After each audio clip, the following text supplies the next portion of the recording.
मैं परसों एक फेसबुक पे स्टोरी सुन रही थी एक शख्स की। मेरी तरफ देखा जरा सामने एक शख्स था और वो ट्रेन को ऑपरेट करता था और बहुत सारे ब्रिज जो दरियाओं के ऊपर बने होते हैं दूसरे मुल्कों के अंदर, वहां पर वो ऑपरेटिंग करता था कि जब ट्रेन ने गुजरना होता था वो बटन दबाता था और जो ब्रिज होता है, जो पुल होता है, वो आपस में जुड़ जाता है और वहां से ट्रेन गुजर जाती है। एक इलाके के अंदर एक दरिया था और उस जगह पर कुछ आबादी थी और उस आबादी के अंदर बहुत सारे लोग रिहाइश पजीर थे। और ऐसा हुआ कि वो शख्स जो था वो अपने काम पर आया और साथ में अपने एक बेटे को भी ले आया और उसका एक ही बेटा था। जरा गौर से देखिएगा, उस शख्स का एक ही बेटा था और उसने उसको अपने साथ रखा उस जगह पर। और जब वो बच्चा खेल रहा था, खेलते खेलते वो बच्चा उस ब्रिज के पास चला गया। अब ट्रेन के आने का पीछे से वक्त हो गया और वो बच्चा उस जगह पर जब खेल रहा था तो उसका राइट पांव उस ट्रेन वाले हिस्से के अंदर फंस गया। अब जो दरिया के ऊपर ब्रिज था, जब तक वो बटन ऑन ना करता तब तक वो ब्रिज आपस में नहीं था जुड़ता, तब तक वो पुल एक नहीं होता और तब तक ट्रेन वहां से गुजर नहीं सकती। मगर अगर वो ब्रिज ना भी जुड़े, ट्रेन की स्पीड इतनी होती है कि उसमें हजारों लोग थे, अगर वो ब्रिज को एक जगह पर कंबाइन ना करता, उसके बटन ना दबाने से हजारों लोगों ने उस पानी के अंदर मर जाना था।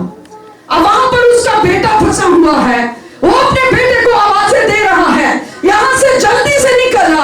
उसका बेटा उस जगह पर चिल्ला रहा है, वो कह रहा है बाप मेरी मदद कर, मैं इस जगह पर फंस गया हूं, मेरा पांव इस जगह से नहीं निकल रहा। उसका बाप उसको जोर लगा रहा है कि तू वहां से निकलना, क्योंकि अगर मैंने बटन को प्रेस ना किया तो हजारों लोग ट्रेन के अंदर मर जाएंगे। उसका एक ही बेटा था, बाप कश्मकश में था। एक तरफ वो बेटे को देख रहा है, दूसरी तरफ वो ट्रेन में बैठे हुए सवार लोगों को देख रहा है। अगर वो बटन दबाता है तो उसके बेटे की डेथ हो जाती है, अगर वो बटन नहीं दबाता तो हजारों लोग उस दरिया में घिरकर मर जाने थे। अब वो बाप जो है वो खड़ा है और वो बेटे को देख रहा है, उसकी आंखों में आंसू है, वो रो रहा है, वो चिल्ला रहा है, वो कह रहा है मेरे बेटे तूने ये क्या कर दिया, तूने अपना पांव यहाँ पर क्यों फंसा लिया, तू यहाँ से निकलना। और वो बड़ा जोर लगा रहा है मगर वहां से निकल पा। अब ट्रेन बहुत करीब आ गई है। उसके बाप को एक ही डिसीजन लेना पड़ा, उसने बटन को प्रेस किया और उसके बेटे की डेथ हो गई। ट्रेन वहां से गुजर गई।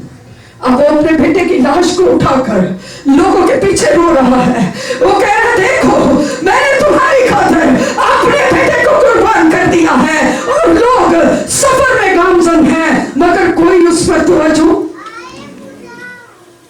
आज हम खुदा के घर में होते हैं, हम चीजों को देख रहे हैं, हमने सफर तय करना है, हमने दौलत हासिल करनी है, हमने अपने बच्चों के लिए अच्छा मुस्तकबिल बनाना है, लेकिन उसका बाप उसकी लाश को लेकर लोगों के पीछे चला रहा है, लोगों के पीछे रो रहा है कि तुम्हारी वजह से कोई कुर्बान हो चुका है, तुम्हारी वजह से किसी की डेथ हो चुकी है, मगर लोग अपने सफर पर गामजन हैं। आज आसमानी बाप भी बहुतों के पास यीशु को लेकर जा रहा है, बहुतों को कह रहा है अपनी जिंदगी का निजात दहिंदा कबूल कर लो, बहुतों को कह रहा है ये तुम्हारा मुनज्जी है, बहुतों को कह रहा है ये तुम्हारी रिहाई है, वो बहुतों को कह रहा है ये तुम्हारा मुनज्जी है, ये तुम्हारा निजात दहिंदा है, ये तुम्हारी आजादी है, ये तुम्हारी मखलसी है। और हम ताली भी बड़े आराम से बजा रहे हैं। भाई आप जिसके पास आए हैं उसने आपके लिए सब कुछ तैयार कर रखा है, आपके लिए गुड न्यूज है। हालेलुया। आंखें बंद करें। आपके लिए कोई कुर्बान हुआ है, आपके लिए कोई कुचला गया है। आंखों को बंद करें। आप प्रस्तिश करने आए हैं, आप हैकल में आए हैं, कोई आया या नहीं आया मगर वो आपके लिए यहाँ पर उतरा है, वो आपके लिए उतरा है।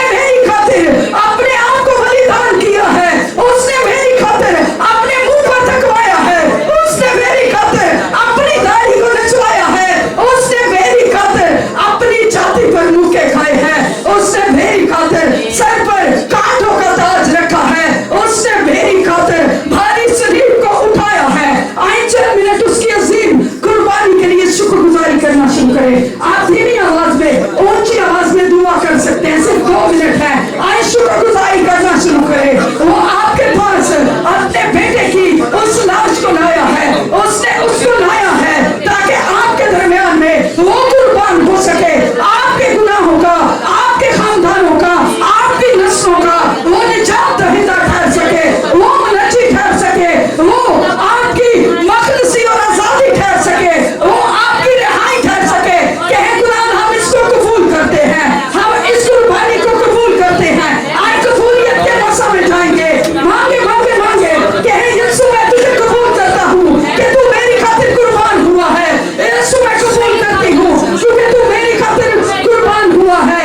तूने मेरी खातिर सलीब पर चढ़कर एक कम 40 घोड़े खाए हैं। तूने मेरी खातिर अपने सर पर कांटों का ताज रखा है। तूने मेरी खातिर अपने हाथों में कील ठकवाए हैं। आए दुआ मांगेंगे, चंद मिनट इकरार करेंगे। अगर हम उसकी कुर्बानी को अपनी जिंदगी में जगह न दे, हमारी इबादतें, हमारी रियासतें सब कुछ बेकार हैं। जब तक हम अपनी जिंदगी में यीशु को दावत न दे, जब तक हम उसे निजात दहिंदा कबूल न करें, जब तक हम उसके कुचले हुए बदन को, उसके बदन के अंदर से जो बहने वाला लहू है, जब तक हम उसको कबूल न करें, हम मखलसी नहीं पा सकते, हम छुटकारा नहीं पा सकते, हम आजादी नहीं पा सकते। जब तक हम उसके कुचले हुए बदन पर ईमान न रखें। आपके लिए एक बदन कुचला गया है, आपके लिए एक बदन पर बहुत सारी मार पड़ी है, आपके लिए उसके बदन पर बहुत सारे कांटों का ताज रखा गया है, उसके बदन पर बड़ी बड़ी नेगारियां बनाई गई हैं, उसके बदन को कुचला गया है, उसके बदन को मारा गया है, उस पर बहुत सारी मार पड़ी है, उस पर बहुत सारे गुनाह रखे गए हैं। अज़ियतनाक मौत को उसने मेरी और आपकी निजात के लिए सहा है। कहे खुदा मैं तेरे कुचले हुए बदन को कबूल करता हूँ कि तू मेरी खातिर कुर्बान हुआ है। उसके बदन पर जब कोड़े बरसने, उसका गोश्त नोच कर ले जा रहे हैं।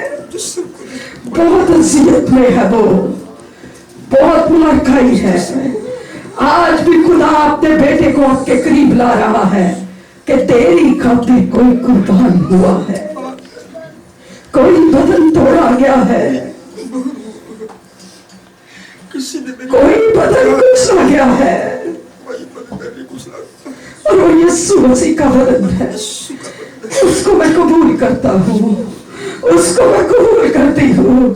एक खुदावंद तू मेरे लिए अपने इकलौते बेटे को कुर्बान करता है। आज मैं उस अजीब कुर्बानी को देती हूँ। आए चंद मिनट घुटनों के बल हो जाएंगे। जख्मी जख्मी हुआ, इसके 1-2 तरह गाएंगे, बैठ जाएंगे जो घुटनों के बल हो सकते हैं। आए इस टूटे हुए बदन के लिए शुक्रगुजारी करेंगे, चंद मिनट दुआ करेंगे। सिर्फ 5 मिनट हमारे पास है। सब आंखें बंद हो जाएं, झुक जाएं उसके सामने और जरा गौर करें कि किस तरह से वो मारा गया है, किस तरह से उसको कूटा गया है, उसके मुंह पर थूका गया है, उसकी दाढ़ी को नोचा गया है, उसकी छाती पर मुक्के मारे गए हैं।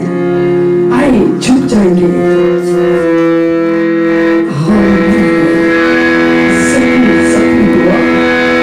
तेरे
वास्ते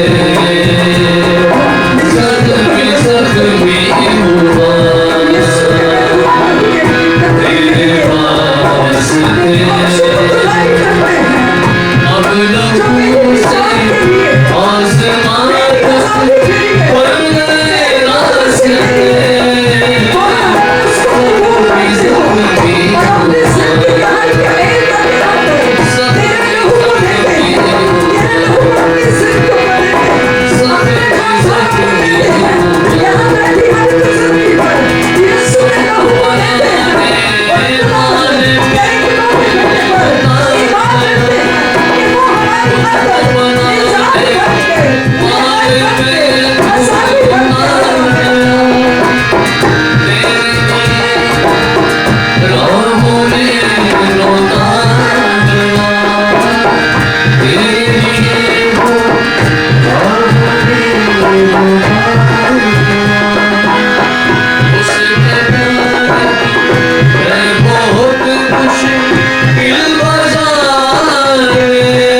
लहू से आसमान तक पढ़ने रास्ते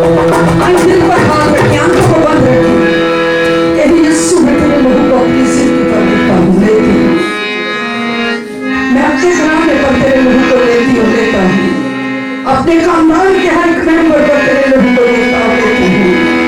तेरा लहू मेरी निजात है, तेरा लहू मेरी मुक़द्दसी है, तेरा लहू मेरी आजादी है, तेरा लहू मेरी जिंदगी है, तेरा लहू मेरा छुटकारा है, तेरा लहू मेरी बहाली है, तेरा लहू मेरी ताज़गी है। और मैं बड़े ईमान के साथ इसको अपनी जिंदगी पर लेती हूँ। मेहरबान खुदा तेरी शुक्रगुजारी करते हैं तेरे इकलौते बेटे यीशु मसीह के सजीव कुर्बानी के लिए, जिसकी बदौलत तूने हमें अपना बना दिया। फिर से तेरी शुक्रगुजारी करते हैं यीशु मसीह के बहे हुए लहू के एक एक कतरे के लिए हम तेरी ताज़ीम करते हैं। उसको अपनी जिंदगी और खानदानों पर लेते हैं, तमाम टीम वर्कर्स पर लेते हैं, तमाम मजबा के खादमों पर लेते हैं, तमाम कलीसिया के खानदानों पर लेते हैं। इस वक्त में जितनी जिंदगियां इस जगह पर मौजूद हैं, फर्दन फर्दन एक एक जिंदगी पर तेरे लहू की मोहर करते हैं। और खुदावंद इन जिंदगियों के ऊपर जब तेरा लहू लग चुका है तो हर तरह की बीमारियां, हर तरह की गुर्बतें, हर तरह की नशेबाजी की गंदी तस्वीरें, हर तरह की एक ज़िनाकारी की, हरामकारी की, तमाम तरह की नशेबाजी की गंदी तस्वीरें अपना कब्जा उठाए और छोड़े यीशु के नाम में। ये खानदान आजाद हो, ये जिंदगियां आजाद हो और एक खुदा हर तरह की लानतें तेरे यीशु नाम से जाती रहे और वो बरकतों में तब्दील हो जाए।